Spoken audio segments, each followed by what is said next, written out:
네, 황도수 건국대 법학전문대학원 교수 그리고 김광산 변호사, 최진봉 성공회대 신문방송학과 교수 세 분 모셨습니다. 안녕하십니까? 네, 안녕하세요. 예, 자, 오늘은 나눠봐야 될 얘기가 많아서 저희가 세 분을 모셨는데 먼저 어제 헌재에서 양쪽의 그 최종 변론이 상당히 긴 시간 동안 이루어지지 않았습니까? 예, 그렇습니다. 5시간 넘게 대통령 측에서는 최종 변론을 했는데 예. 특별히 좀 기억에 남는 부분들이 어떤 게 있을까요? 글쎄요. 직접 내용은 들어보지 않았고 예. 그 매스컴을 통해서 간접적으로 들은 바에 의하면은 당연히 나올 변론들이 당연히 나왔고요. 네.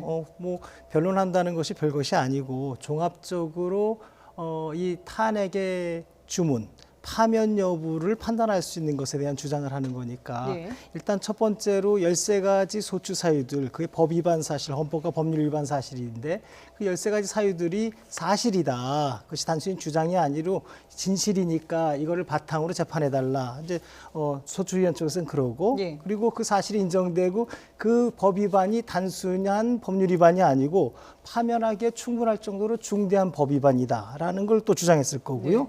그다음에 마지막으로 당연히 대통령이니까 선출직 공무원이니까 이미 벌써 신뢰도 국민한테 다 잃었다. 이런 중심으로 쭉 하나하나 13가지 사유에 대해서 이것이 사실이고 어떠한 증거에 비춰보면 이것이 사실 인정되니까 파면될 수밖에 없다라고 소추위원 측에서는 주장 마지막 변론을 했을 거고요. 네.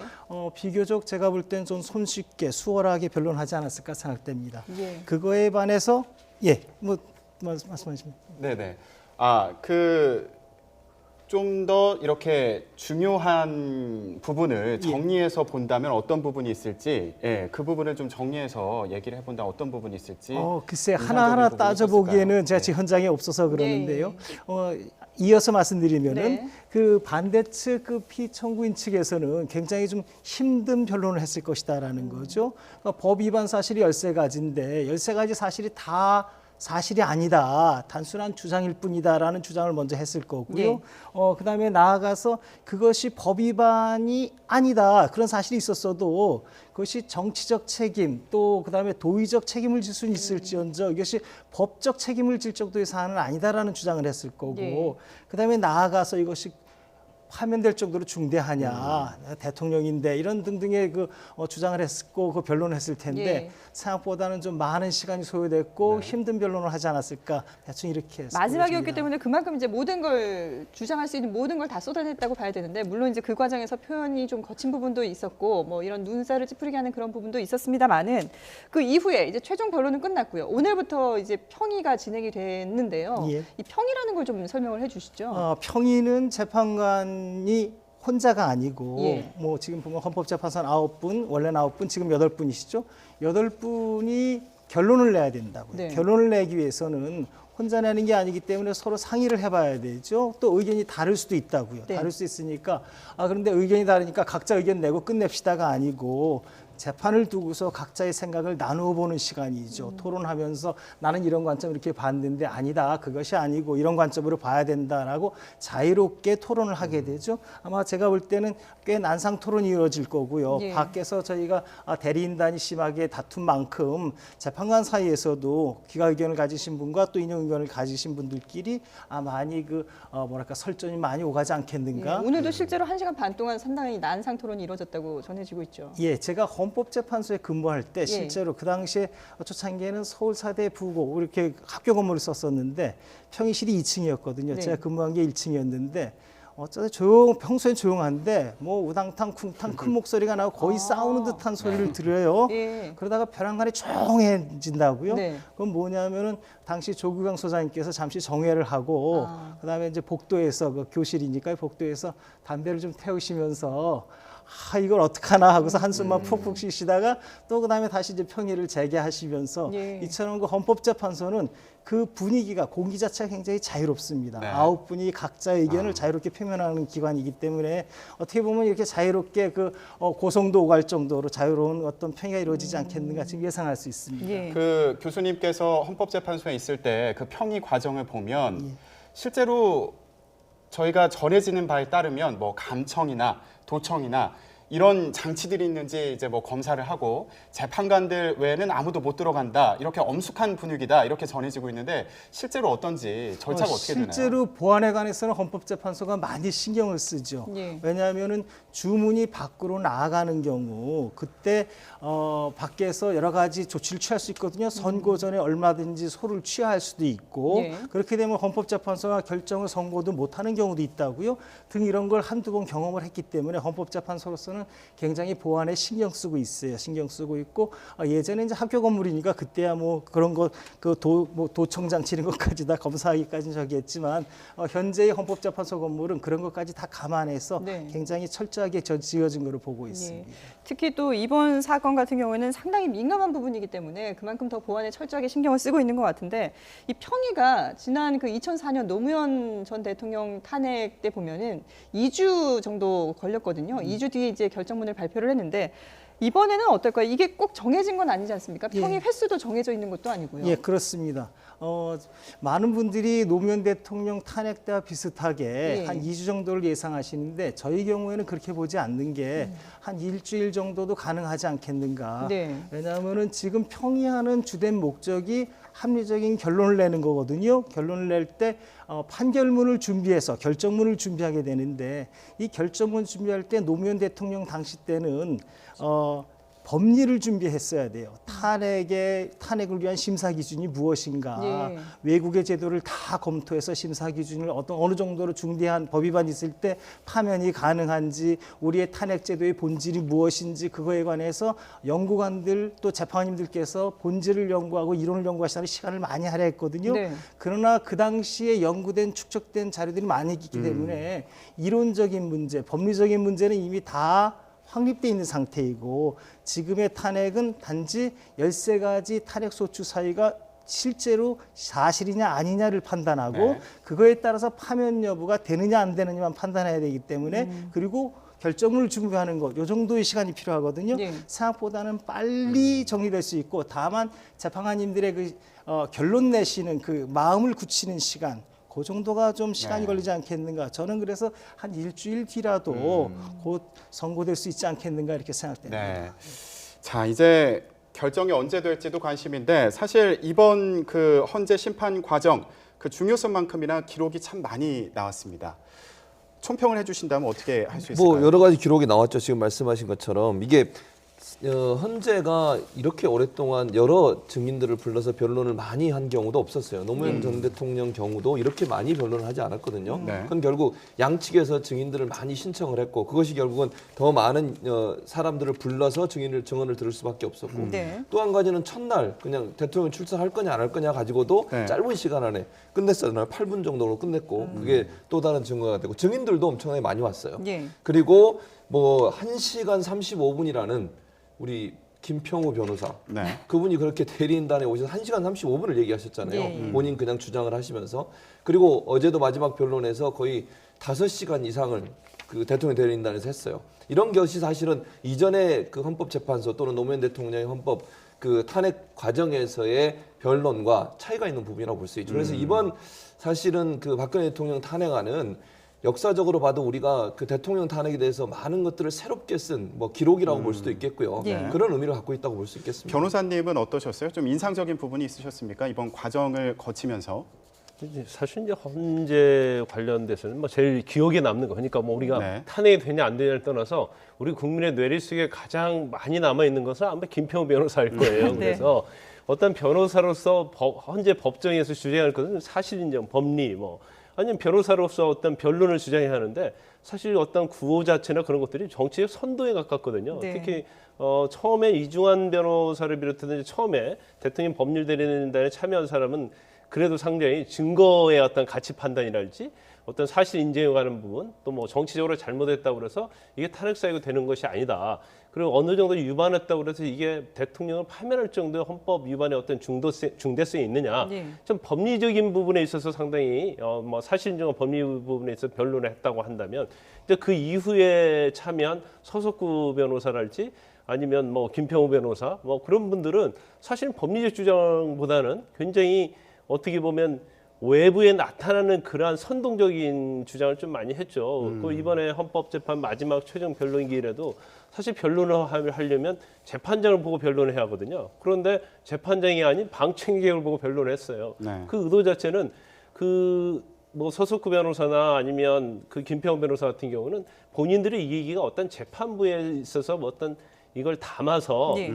선거 결과에 영향을 미치려는 의도보다는 어떤 공정성이랄지 만약에 인용이 됐을 경우 어떤 공정성이랄지 아니면 지금 보수와 관련된 세력의 어떤 결집을 위한 그런 변론이지 실질적으로 박근혜 대통령을 파면시키느냐 안 시키느냐에 대한 그런 변론은 아닌 것처럼 보여요. 그래서 예. 이제까지 뭐 저도 뭐 검사하고 법정도 많이 다니지만 저런 식의 변론은 좀 처음 보는 것 같고 이번 헌법재판이 어떻게 보면 두 번째 탄핵 재판인데 또 굉장히 뭐 사유 자체도 굉장히 많지 않습니까? 그렇죠. 그래서 치열한 법리 논쟁, 특히 뭐 각하냐 아니면 뭐 기각이냐 뭐 여러 가지 그런 논쟁이 많음에도 불구하고 그 나중에 김평호 변호사가 들어오면서부터 헌법재판관의 어떤 법정 자체를 굉장히 좀 난장판으로 만들었다. 그게 저는 가장 기억이 많이 아니 남습니다. 저는 한 가지 더 얘기하면 네. 모독이잖아요. 사실은 재판관들을 향해서 네. 국회 뭐 대변인이냐 이런 식으로 변호사가 대리인단이 얘기하는 거는 상상해보기 힘들지 않습니까? 네. 일반 재판에서도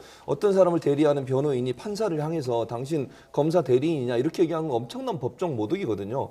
또 재판관들 입장에서 얼마나 그게 자존심이 상하겠습니까? 네. 정말 자기들은 중립적 입장에서 재판을 하고 있는 상황인데 네. 본인들에서 어느 한 편을 들고 있다고 얘기하는 것은요. 거의 재판을 포기하는 것과 마찬가지예요. 그만큼 대통령 대리인단의 불안함이 묻어나는 행위라고 볼 수 있겠죠. 네. 심지어 이제 뭐 이 탄핵이 만약에 인용이 된다면은 그거를 승복해서는 안 된다라고 얘기를 주장을 하기도 했는데 그런데 지난 2004년 그 노무현 전 대통령 탄핵 때 보면 박근혜 대통령 당시의 발언이 사실 또 좀 기억에 남거든요. 저희가 그래픽으로도 준비를 했는데 탄핵 결과에 승복하는 게 중요하다 이렇게 얘기를 한 거 보면 박근혜 대통령으로서도 받아들일 수밖에 없는 그 결과가 어떻게 나오든 간에요. 그런 입장이지 않을까요? 지금 결과를 나오는 어떤 과정이지 않습니까? 네. 그 어떻게 어떤 형식이든 간에 결과에 영향을 미치려는 노력을 굉장히 하고 있는 거예요. 예. 근데 저는 개인적으로 보면 사실 뭐 김평호 변호사를 비롯해서 또 친박단체 그래서 장외에서 됐든 또 이제 법정에서 됐든 결과에 대해 승복하지 않겠다고 얘기를 해요. 그런데 승복하지 않겠다는 전제는 그게 인용이 됐을 때 승복하지 않는다는 걸 전제로 하잖아요. 네. 근데 아직 결과 나오지 않았어요. 네. 인용인가 기각인가 나오지 않았음에도 누구도 알 수가 불구하고 없죠. 결국 승복을 하지 않겠다는 식으로 얘기를 하고 그다음에 이제 장외에서 김평호 변호사께서 하신 얘기인데 이걸 국제사법재판소로 가져가겠다 그렇게 예. 얘기를 해요. 그런데 네. 아마 유엔 국제사법재판소를 의미하는 것 같은데 유엔 국제사법재판소가 국내 현안을 가지고 다루는 데가 아니잖아요. 네. 어떤 국가 간의 분쟁, 네. 또 어떤 조약에 관한 분쟁 그런 걸 다루는데도 불구하고 국제사법재판소로 이걸 가져가겠다 뭐 이런 식의 네. 법적으로는 어떻게 보면 의미 없는 얘기를 하는 것은 결과적으로 이제 승복을 하지 않겠다 그렇게 보는 것 같은데 예. 네. 뭐 우리 황 교수님도 계시지만 사실 헌법재판소에서 결정을 내리면 뭐 탄핵 결정이 됐건 인용 결정이 내리면 거의 확정되지 않습니까? 그건 네. 불복 방법이 없어요. 그리고 현재 어떤 결정에 대해서 이게 과연 재심 사유가 되느냐 이 부분에서 논란의 여지가 있지만 뭐 재심 사유가 저는 되지 않는다고 봅니다. 예. 그렇기 때문에 불복 방법이 법적으로도 없고 또 다른 방법도 없어요. 네. 그렇지만 결과적으로 이런 얘기를 자꾸 반복해서 하는 이야기는 결국 탄핵 결과에 영향을 미치겠다는 그런 뭐 전략적인 의도다 이렇게 우리가 볼 수 네. 있는 거죠. 황 교수님께 또 여쭤볼게요. 지금 불복을 할 거냐, 뭐 말 거냐 이런 얘기를 하고 있는데 결정문을 보면 불복을 할 수 없을 정도로 꼼꼼히 적지 않을까 싶은데 노무현 전 대통령 탄핵 심판 당시의 결정문을 봤습니다. 예. 봤더니 각각의 사안에 대해서 이게 헌법이나 법률을 위반했는지 여부에 대해서 적시를 하고 예. 나중에 이게 그렇다면 이런 법 위반이 파면할 정도의 심각한 사안이냐 또 이거를 판단을 했더라고요. 예. 이번에도 그런 식으로 진행이 되는 건가요? 지금 노무현 대통령 탄핵 당시에는 결정문 쓸 때 항상 결정문은 주문, 다시 말해서 판결의 결정, 재판의 결론에 연결돼서 그거를 충분한 이유를 쓰는 부분이거든요. 예. 근데 그 이유가 탄핵을 기각할 때는 탄핵 소추 사유가 10가지면은 10가지 사유를 다 판단해야 돼요. 그렇죠? 10가지 사유 중에 하나가 탄핵 사유인데 탄핵이 될 수 있고 파면이 될 수 있는 사유인데 그걸 판단 안 하고 헌법재판소가 단순히 기각해버린다. 그건 논리적으로 헌법재판소 재판을 안 했다 이렇게 비난을 받거든요. 네. 그런데 이같이 기각할 때는 모든 걸 다 판단해야 되고 그 판단한 결과가 그중에서 사실로 인정되는 법 위반이 중대해서 파면하겠다 여부를 네. 이렇게 판단하는데 가령 예를 들어서 뒤집어서 인용 판결, 인용 재판을 할 때는 어떻게 결정문을 쓸 것인가. 지금 뭐 이거 상상이지만 결론은 우리 이제 배제하고서 가령 지금 사안을 두고서 인용 결정을 쓴다 헌법재판소에서 그러면은 13가지 탄핵 소추 사유를 제가 쭉 보면은요 하나하나 사유, 하나 내지 두 가지 사유만 사실로 인정되어도 파면하기에 충분한 중대성을 가지는 사안들이에요. 우리가 보듯이 가령 예를 들면은 청와대 문건을 갖다 공무상 비밀을 외부로 누출한 것. 일반 공무원이 그런 행위를 하면은 당연히 한 건만 하더라도 파면당할 수 있어요. 그렇죠? 또 뇌물과 관련해서는 보통 공무원들이 보통 500만 원 정도 주거나 받으면은 당연히 파면이에요. 대법원 판례들이 그런 것들이 많이 축적돼 있거든요. 또 나머지 세월호 사건 생명권을 갖다 이렇게 직무유기했다든지 여기 13가지 사유 중에서 하나 내지 둘만 인정돼도 파면이 될 수 있는 사안이거든요. 네. 그럼 헌법재판소는 이러한 경우에 어떻게 결정을 쓸 것인가? 13가지를 꼼꼼하게 다 이것은 사실 인정되고 이건 사실 인정 안 되고 이렇게 쓸 필요성이 없이 결론이 파면될 수 있는 사유 하나 내지 둘, 많아야 셋. 그것도 재판관님마다 다를 수 있잖아요. 네. 어떤 재판님 난 이쪽 거로다 충분히 파면 사유가 돼 또는 이렇게 다를 수 있으니까 그분 취향에 따라서 한두 가지 확실한 것만 법 위반 사실을 쓰고 그것이 중대하고 또 대통령으로서 신뢰를 상실했기 때문에 파면한다. 그리고 마지막에 더 나아가서 나머지 사유에 대해서는 살펴볼 필요성도 없다. 실제로 이런 결정문들이 많거든요. 현재 제가 생각할 때 지금 헌법재판소로서는 이러한 결정문이 나올 가능성이 크다고 보고요. 그것이 오히려 헌법재판소로서도 가볍게 갈 수 있는 거죠. 왜냐하면 아직도 특검해서 아직 형사 재판이 남아 있단 말이에요. 그러면 사실 인정에 관해서 나올 증거들이 아직도 많고 자칫 지금 모아진 증거 가지고는 아직도 불충분한 증거가 있는데 이걸 가지고 이러한 사실 인정된다라고 상상해서 사실 인정했는데 나중에 재판하는 과정에서 그것이 아니다라고 밝혀지면은 헌법재판소가 사실 인정에 대해 신뢰를 또 상실할 수 있잖아요. 그런 의미에서 볼 때 헌법재판소는 최소한 파면에 필요한 범위 내에서 충분한 범위 내에서 사실 인정하고 그거로서 뭐 가령 인용 결정을 하고 나머지는 살펴보지 않겠다라는 아마 이런 어떤 결정문이 나올 수도 있다. 예. 저는 근데 그렇게 이제 그 봅니다. 말씀은 이제 만약에 그 탄핵이 인용됐을 경우에 말씀을 하시는 거고요. 예. 근데 이 보안이라든지 이런 게 중요하기 때문에 저희가 이제 알기로는 결정문을 두 가지를 일단 준비를 해놓고 당일에 어떤 걸 할지 발표를 할지 정한다는 얘기도 있거든요. 예, 평소에 그렇게 하죠. 예. 특히 지금같이 중대한 사안 같은 경우에 결정 주문이 밖으로 누출될 경우에 네. 그 결론을 봐서 또 당사자라든지 외부인들의 어떠한 그 반응 행위가 나올 수 있기 때문에 헌법재판소는 극도로 조심하고 있죠. 네. 대부분의 경우에 지금 평의하는 그 과정에서도 결정문을 양쪽을 다 준비하게 되죠. 네. 그리고 그때 하는 과정에서 우리가 인용한다면은 어떠한 사실 어느 정도 쓸 것인지 그것도 다 준비해 놓겠죠. 그런 의미에서 볼 때 다 쓰느냐 저처럼 제가 말씀드린 바대로 일부만 해서 일단 요거만 쓰고 나머지 더 부과하실 분들은 보충 의견으로 얼마든지 부과가 가능한가 건 네네. 개별적 의견으로 쓰시기로 하고 아마 이런 평의가 오가실 거다 저는 예측이 되고요. 그런 의미에서 볼 때 인용된다면은 이런 결정문, 베이직한 결정문, 네. 기본적인 건 기각될 때는 이런 결정문 양쪽을 다 써놓은 다음에 마지막에 아마 선고 들어가시 전에 뭐 30분 정도 좋고 뭐 오전이면 오전도 좋고 네. 짧은 시간에 어떤 걸 선택하실는지 또 그때 선택할 때 미리 재판이 준비하시겠죠. 내가 이쪽에는 결론은 똑같은데 의견은 다를 수 있으니까 혼자서 이거는 홀로 쓸 수 있거든요. 네. 보충 의견은 거기 당일에 준비해서 보충할 수도 있는군요. 그렇죠. 보충할 수 있으니까 홀로 준비를 다 하셔가지고 이거에 찬성하지만 결론은 찬성하지만 내 의견은 이거야라고 이제 제시할 수도 있고 이러니까 그렇습니다. 네, 지금 그 말씀하신 과정 중에 좀 뭔가 변수로 작용하지 않을까 싶은 부분들이 조금 있어서 여쭤보고 싶은데 예. 일정 부분의 위법 사안만으로도 충분히 판단을 할 수 있을 거다 이런 가능성에 대해서 이제 말씀을 하셨고요. 예. 그렇다면 그게 정말 탄핵을 할 정도의 중대한 위법 사안이냐 이걸 또 판단을 해야 될 텐데 예.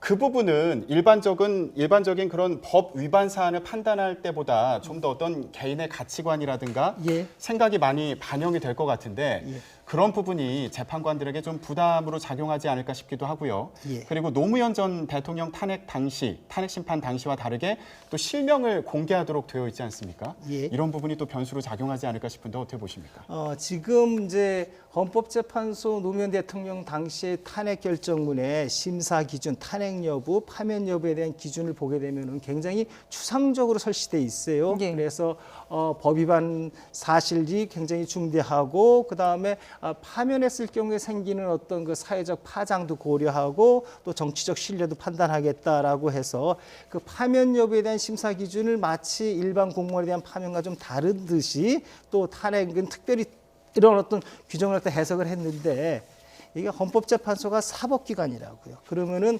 역시 헌법 조항에 따라서 헌법과 법률에 따라서 재판해야 되고 마지막에 양심이 들어간다고. 그러니까 첫 번째가 헌법, 두 번째가 법률대로. 그 다음에 그거로 인해서 좀 헷갈릴 때 내가 마지막 그 법조인으로서의 양심, 법관으로서의 양심을 가지고 판단하는 거지. 처음부터 재판관들한테 세계관에 맡겨서 판단한다. 이건 아니거든요. 예. 그런 의미에서 볼 때 법대로 판단하는 것이 헌법재판소로서는 가장 중요한 판단이고 여기에 자신의 어떤 세계관, 인생관을 많이 개입한다는 것 자체가 헌법재판소에 대한 어떤 신뢰를 낮추는 행위이고 제가 볼 때는 법대로 하는 것이 가장 현명하다. 그러면서 한 가지 더 해드린다면은 그러면은 어떨 때 파면이냐라는 거에 관해서 많은 분들이 약간 좀 까다롭게 생각하시는데 예. 이거에 대해서 손쉽게 생각하는 조문들이 많아요. 생각해 볼 수 있는 게 헌법 조항에 보면 뭐라 그러냐면은 법관에 관해서 뭐라 그러냐면 탄핵 또는 금고 이상의 형의 선고에 이해하지 아니하고는 파면되지 아니하며 이렇다면은 그 조항의 뜻은 뭐냐면 탄핵과 금고 이상의 형과는 대등한 것이다. 그렇죠? 또 헌법재판소 재판관도 마찬가지 탄핵 또는 금고 이상의 형의 선고 블라블라 또 그다음에 중앙선관위원도 마찬가지고 예. 이거는 헌법만 그런 게 아니라 국가공무원법 조항 또 그다음에 대통령 예우에 관한 법률 조항 또 우리 공무원 연금법 있죠. 네네. 마찬가지로 탄핵, 파면과 파면에 해당되는 법 위반의 정도가 어느 정도인가에 관해서 금고 이상의 형을 선고받을 수 있는 정도, 실형을 예. 선고받을 수 있는 정도인 것을 알 수가 있게 해놨다고요. 금고가 무엇이냐면 우리가 네. 징역 형사한다. 우리가 형사 범죄를 했을 때 징역형이 나온다. 벌금형, 재산형, 벌금형을 내는 것이 아니고 교도소에 갈 수 있을 정도의 금고 징역형을 살 수 있으면 다 파면된다라는 게 우리 헌법 조문들, 법률 예. 조문들이 다 이와 같이 됐기 때문에 그런 의미에서 볼 때 지금 이 사안들이 네. 지금 탄핵 소추 사유들이 어떤 하나만 사실로 인정되어도 파면을 면하기가 좀 까다롭다라는 네. 게 저희 개인적 예. 생각입니다. 네. 아마 이 황 교수님 판단을 비롯해서 모든 사안들을 다 이제 꼼꼼하게 고려해서 법적인 판단 또 현명한 판단을 내리기 위해 재판관님들이 이제 많은 평의를 통해서 충분히 논의를 하실 거라고 믿고요. 그리고 자, 오늘 또 이제 특검이 마무리가 됩니다. 사실 그동안에 뭐 이번 특검이 가장 많은 활약을 했다라는 평가도 받고 있지만 또 실제 뭐 또 미진한 부분도 있다 이런 지적들도 있거든요. 어떻게 평가를 하십니까? 저는 근데 특검 자체는요 예. 상당히 선택과 집중을 잘한 아주 성공적인 특검이다 그렇게 봅니다. 예. 그래서 물론 뭐 이렇게 볼 수는 있죠. 뭐 한 70% 정도의 어떤 성공 특검이다 볼 수 있는데 뭐 그것도 틀리지는 않아요. 어떤 범위에서 틀리지 않냐면 특검의 의지나 능력에 있어서 70%가 아니고 특검이 해야 할 그러한 수사 양에 있어서는 70%밖에 못했다. 그렇게 얘기할 수 있지만 예. 특검은 최선을 다한 특검이라고 봐요. 이제까지 11번의 특검이 있었지만 이제까지 특검에 어떤 무용론이 제기되지 않았습니까? 그럼에도 불구하고 특검은 수사 기간도 굉장히 짧았음에도 불구하고 14개 이상의 수사 대상에 대해서도 아주 철저하게 그리고 아주 시간적으로나 여러 가지 면에서 보면 굉장히 잘한 수사다 그렇게 평을 해야 할 것입니다. 그래서 예. 네. 특검이 이제 뭐 오늘로서 이제 만료가 되지 않습니까? 네. 그래서 굉장히 좀 아쉬운 점이 있어요. 만약에 수사 기간이 30일 정도만 더 연장을 한다고 하면 국민이 원하는 거의 한 100% 정도는 했을 것이다. 이제 그런 생각을 해요. 그래서 네. 일단 오늘 만료가 되면서 이제 수사 결과에 대해서 이제 발표를 할 건데 예. 아마 발표를 하면서 굉장히 아쉬운 점을 많이 토로할 겁니다. 그리고 제일 중요한 것은 뭐 이제 수업 만료가 되면서 이 모든 것이 나머지에 대해서 검찰로 이첩되지 않겠습니까? 예. 근데 검찰이 과연 특검 못지않게 수사를 할 수 있을 것인가? 예. 이제 그 부분 우리가 눈여겨봐야 한다고 생각해요. 예. 그런데 네. 사실 그 부분도요. 검찰의 의지가 저는 제일 중요하다고 생각해요. 왜냐하면 검찰이 특검에 비해서 수사 능력이나 네. 아니면 뭐 수사 기술적 측면에서 더 그게 낮지는 않거든요. 그렇다고 한다면 의지만 있다고 한다면 특검 못지않는 수사를 할 수 있을 것이다. 네. 그러면 이제 단지 변수가 있어요. 어떤 변수가 있느냐? 만약 그 박근혜 대통령에 대해서 탄핵이 인용이 돼버리면 결국 조기 대선으로 가지 않습니까? 그럼 네. 전국이 굉장히 요동치는 그런 상황에서 과연 검찰이 제대로 수사를 할 수 있을 것인가 이제 그런 부분이고요. 그 다음에 조기 대선이 끝나고 나면 새로운 정부가 들어설 거란 그렇죠. 말이에요. 지금으로 봐서는 뭐 야권에서 대통령이 당선될 가능성이 크긴 하지만 물론 이건 장담할 수 없습니다만은 그러면 정권을 잡은 대통령은 바로 제일 중요한 관건이 중요한 명분은 결국 이제까지 국론이 분열되었던 것을 화합하고 통합해야 한다는 걸 아마 명분을 삼을 거예요. 그런 상황 속에서 과연 검찰이 의지를 가지고 계속 수사를 할 수 있겠느냐. 네. 그래서 결과적으로 보면 검찰의 수사가 굉장히 신속하게 이루어진다던가나 이제 그럴 가능성이 많지 않다고 볼 수밖에 네. 없는 말씀하신 거죠. 분 가운데 이제 그래서 특검에서 대통령의 대면 조사를 못한 부분이 상당히 큰 아쉬움으로 남아 있는데 대통령의 그 입장이 사실 그동안에 변했던 부분도 좀 작용을 하지 않았을까 싶은데요. 한번 들어보시죠. 필요하다면 저 역시 검찰의 조사에 성실하게 임할 각오이며 특별 검사에 의한 수사까지도 수용하겠습니다. 특검은 어떻게 됩니까? 그거는 뭐 저기 조사에 임하려고 하고 있습니다. 청와대로 와서 특검에서 진술을 하시게 되나요? 그러니까 그런 뭐 일정이라든가 예. 또 그런 부분에 대해서는 이제 지금 조율을 예. 하고 있습니다. 지금 박근혜 대통령에 대해서는 사실 특검에서 대면 조사를 못했어요. 그리고 입장이 오늘 브리핑 내용을 보면 입장이 바뀌었거든요. 피의자로 입건을 해서 검찰에 넘기겠다 이렇게 얘기를 했는데 일단 이게 무슨 내용인지 좀 설명을 해주시죠. 우리가 알기로 이제 피의자로 입건을 해서 뭐 시한부 기소 중지, 네. 조건부 네. 기소 중지로 검찰이 이첩하겠다고 그랬었죠. 그런데 좀 약간 태도가 좀 바뀐 것 같습니다. 이제 그 부분에 대해서도 청와대가 이제 박근혜 대통령 측에서 굉장히 반발했죠. 이것은 헌법 위반이다. 우리 황 교수님 계시지만. 그래서 이제 그분은 굉장히 논쟁이 있었어요. 네. 그런데 뭐 저는 개인적으로부터 헌법 위반은 아니다고 봅니다. 왜냐하면 헌법에 의하면 뭐 대통령에 대해서 내후 외환의 죄를 제외하고는 기소하지 못한 대로 돼 있지 어떤 수사를 하는 데는 뭐 제한이 없어요. 더군다나 네. 피의자를 입건하는 것 자체가 항상 기소를 전제로 하는 것도 아니고 네. 또 기소를 한다 하더라도 대통령을 그만두면 기소로 하면 되기 때문에 이 부분은 이제 문제가 없는데 아마 좀 굉장히 특검에서 좀 부담이 갖지 않았나 싶습니다. 그래서 피의자로 해서 입건을 해서 시한부 기소 중지한 거하고 예. 그냥 피의자로만 입건해서 검찰이 이첩한 거는 좀 달라요. 어떻게 다르냐면 피의자로 입건해서 시한부 기소 중지식으로 검찰에 넘기게 되면 검찰은 박근혜 대통령이 대통령직을 그만두게 되면 조사를 반드시 해야 하고 거기에 대해 결정을 해야죠. 그렇지만 피의자로 입건하게 되면 물론 조사를 해야죠. 그렇지만 시한부 기소 중지 때와 다른 면이 있다고 한다면 대통령을 그만둔다 하더라도 어떤 시간적인 제약을 받지 않아요. 그리고 피해자로 입건되기 때문에 어떻든 간에 거기에 대한 결정은 내려야 돼요. 그러니까 기소를 할 것인지 불기소를 할 것인지. 그래서 큰 차이는 없지만 그래도 박근혜 대통령 측 입장에서 보면 피의자 시한부 기소 중지보다는 네. 그냥 피의자로만 입건해서 검찰에 넘기는 것이 훨씬 더 낫다고 볼 수 있는 거죠. 그게 재판에 꼭 넘겨야 되느냐 아니면 넘기고 안 넘기고를 나중에 검찰에서 판단하느냐 이런 부분에 그렇죠. 쉽게 얘기해서. 피의자로 입건했다고 해서 반드시 뭐 검찰에 넘기고요. 예. 또 피의자로 입건을 한 다음에 시한부 기소 중지를 했다고 해서 반드시 뭐 법원에 기소하라는 법은 없어요. 그렇지만 이제 시한부 기소 중지라는 의미는 약간 시간적인 그런 면에서 박근혜 대통령에 대해서 압박이 될 수 있다는 거죠. 예. 네. 특검이 이재용 부회장을 비롯해서 오늘 이제 추가로 나머지 다 일괄 기소를 했는데요. 이 기소로 끝나는 게 아니라 공소 유지를 하는 게 중요하다라고 하는데 이건 또 어떤 의미인가요? 이분은 일단 원칙적으로 이제 특검법에 보면요. 예. 그 제7조에 보면 수사 기간이 만료되었을 때는 공소유지에서 필요한 범위 내에 인원만 남게 되어 있어요. 그러니까 네. 특검보랄지 이제 특검 그 수사관. 그런데 이 최소한의 범위가 어떻게 되느냐 그 논쟁이 될 수 있어요.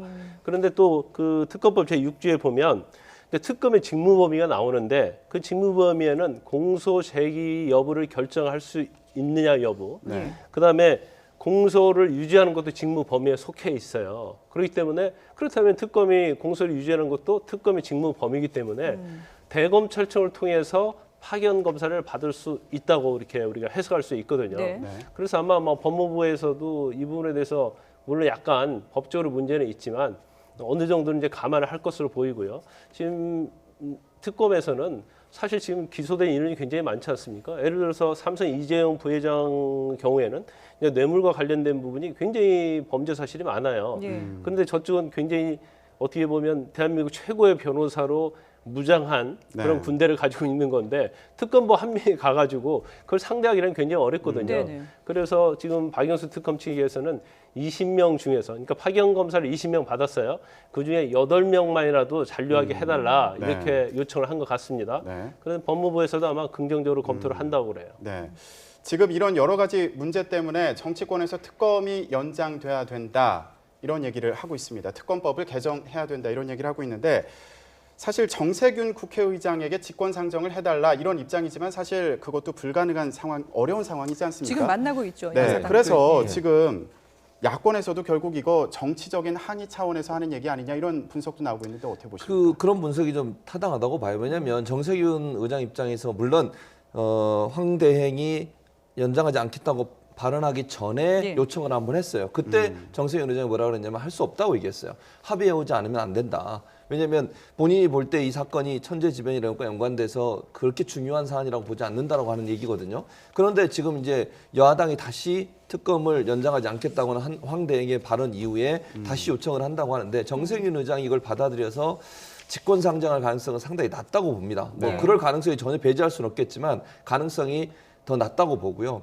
그런다고 하면 사실은 이제 특검법 개정안이죠. 개정안이 통과가 안 되거나 아니면 통과할 가능성이 낮은 거잖아요. 왜냐하면 지금 한국당 입장에서는 당론으로 정했어요. 특검법 연장을 하지 않겠다라고. 네. 그런데 그걸 밀어붙일 수 있는 방안이 사실은 별로 없어요. 정치권에서는. 그렇다고 하면 촛불 민심이라고 하는 것을 일정 부분 인정하면서 여론에 우리도 할 만큼 했다라고 하는 메시지를 보내려는 의도가 분명히 있다고 보고요. 물론 의지 속에는 특검법 개정안이 통과되기를 원하는 거 맞는 것 같아요. 그런데 네. 지금의 시스템상 그걸 통과하는 것이 상당히 어려운 상황에 봉착해 있다 이렇게 볼 수 있겠죠. 예. 뭐 특검법 연장뿐만 아니라 황교안 총리 권한대행을 탄핵해야 된다 뭐 이런 얘기도 나오고 있고 정치권에서 사실 이 혼란스러운 상황을 수습할 수 있는 뭔가 묘책을 좀 정치권에서 내주기를 많은 국민들이 바라고 있는데 오히려 더 혼란만 부추기고 있는 것 같기도 해요. 제가 볼 때는 황교안 지금 권한대행의 탄핵이 더 어려울 것 같아요. 사실은 특검법 연장안보다도. 네. 그러니까 그거는 역풍을 맞을 수도 있어요. 국민의당의 박지원 대표가 지금 이 얘기를 바꾸고 있지 않습니까? 그렇죠. YTN 오늘 아침에 나와가지고 네네. 발언한 내용을 보면 그전 발언과 달라요. 그 말은 결국 여론을 의식할 수밖에 없는 상황이거든요. 지금도 권한대행 상태이기 때문에 불안하다고 느끼는 분들이 많은데 만약에 황교안 권한대행을 탄핵을 하겠다고 나서게 되면 유일호 부총리가 다시 또 권한대행을 해야 되는 상황이 네. 만약에 네. 탄핵이 된다고 하면 그러면 국가가 완전히 어려워지잖아요. 그런 부분도 여론의 역풍을 맞을 수 있고 또 황교안 권한대행의 저런 걸 처리하려면 시간적으로도 엄청나게 많은 시간이 들어요. 그러면 탄핵이 다 결정이 나고 그 뒤에도 계속 이 문제 가지고 또 싸워야 되거든요. 네. 그러면 국민들 입장에서 탄핵에 찬성하고 촛불에 나오신 분들 중에도 많은 여론이 부정적으로 돌아설 가능성을 전혀 배제할 수 없어요. 예. 그렇다고 하면 국민의당 입장에서는 또는 야권의 일부 야권의 입장에서도 이걸 받아들이는 것이 결코 이익이 안 된다고 판단했을 가능성이 있다고 봅니다. 예. 네.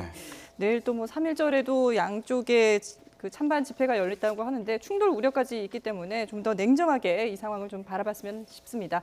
지금까지 황도수 건국대 법학전문대학원 교수, 김광산 변호사, 최진봉 성공회대 신문방송학과 교수와 함께했습니다. 세 분 고맙습니다.